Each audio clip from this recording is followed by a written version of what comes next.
કે જે પુરુષોત્તમ નારાયણે એમ કીધું છે કે હું 3 પ્રકારે સહાયક બનું કે જો તમારી હાઈ લેવલની ભક્તિ હોય અને ગુરુદેવ હાથમાં સિતાર લઈ અને એમ ગાતા હોય રંગીલા કા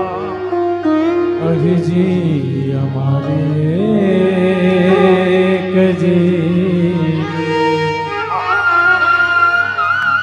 રંગીલા કાન અરજી અમારી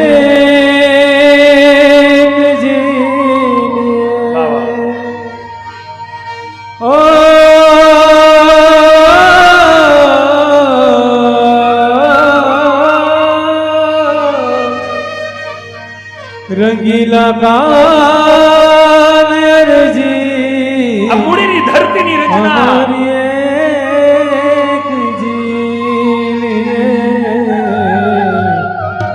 અરજી અમારી એક જીલીએ રંગીલા કાન મનની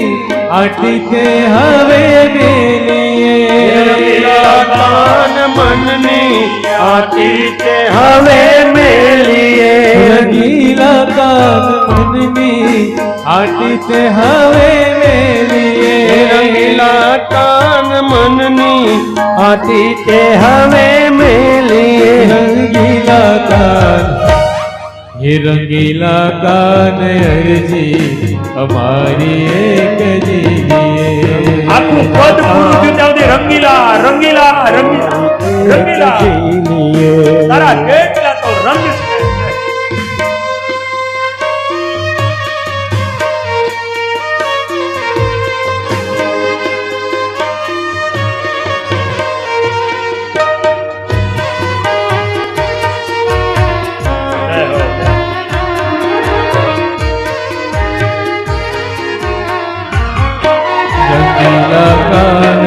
રહો આવીને અહીં રાતડી રંગીલા કાન રહો મૂર્તિ નીકળો મૂડીમાં આવો એક રાત્રિ રૂકાવો મારી સાથે હો રંગીલા કાન રહો આવીને અહીં રાતડી રંગીલા કાન રહો આવીને અહીં રાતડી રંગીલા કાન વાલપની કરીએ જોને વાતડી રંગીલા કાન ये रंगीला कान अरजी हमारी एक जीलिए रंगीला कान अरजी हमारी एक અને આ પ્રમાણે હાથમાં સિતાર લઈ નિજ સ્વરૂપની સામે આરાધના કરે અને મૂળ સ્વરૂપે ગઢપુરમાં બિરાજેલો એ ભગવાન મૂળીની ધરતી ઉપર ગુરુ રામાનંદ ગુરુ આજ બ્રહ્માનંદ સ્વામીની સામે આવીને ઉભા રહી જાય બ્રહ્માનંદજી આમ શું મહારાજ મંદિર નિર્માણ કરવા માટે મોકલ્યા પણ પથ્થરનો કઈ મેર નથી પડતો કાલ મૂળીથી દૂર માલેક તળાવ અને એનાથી થોડે આગળ જાજો અને ત્યાં ખોદાવજો જ્યાં ધૂળની ડમરીઓ ઉડતી હતી અને ખોદે તો આવડા પથરા નીકળે ત્યાં મોટી મોટી શિલાઓ નીકળી આ ભગવાન સ્વામિનારાયણ છે આ સ્વામિનારાયણ हो रंगीला कान ब्रह्मानंद ती अरजी सांभळो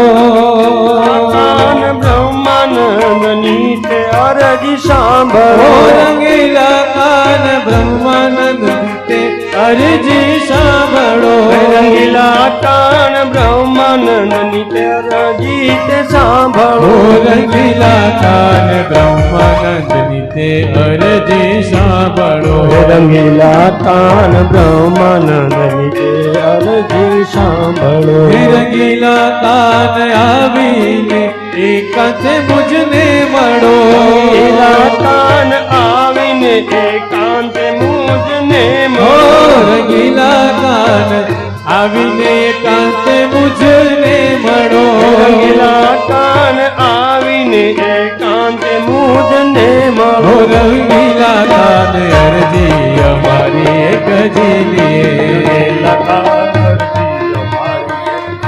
એક જીલીએ રંગીલા કાન અરજી અમારી એક જીની રંગીલા કાન અરજી અમારી એક જીની રંગીલા કાન અરજી અમારી એક જીની રંગીલા કાન અરજી અમારી એક જીલીએ રંગીલા કાન અરજી અમારી એક જીની રંગીલા કાન અરજી અમારી એક જીલીએ રંગીલા કાન અરજી અમારી એક જીલીએ રંગીલા કાન અરજી અમારી એક જીની આર્તનાદથી ગુરુદેવ બ્રહ્માનંદ સ્વામીએ મહારાજને પુકાર્યા, પ્રગટ થઈને આવી ગયા અને એને ખાણ્યું બતાવી, અંદરથી પથ્થરો નીકળ્યા, આખું મૂડીનું મંદિર નિર્માણ થયું. પણ એ પથ્થરો નીકળ્યા પછી પાણીની જરૂરત પડી. ભરવાડનું રૂપ લઈને આવ્યા અને એને પાણીની વાવ બતાવી. આજ પણ આ બધું યાદ છે. આજે સુવર્ણ અક્ષરે લખાયેલો ઇતિહાસ આજે મોજૂદ આ બધું જ છે.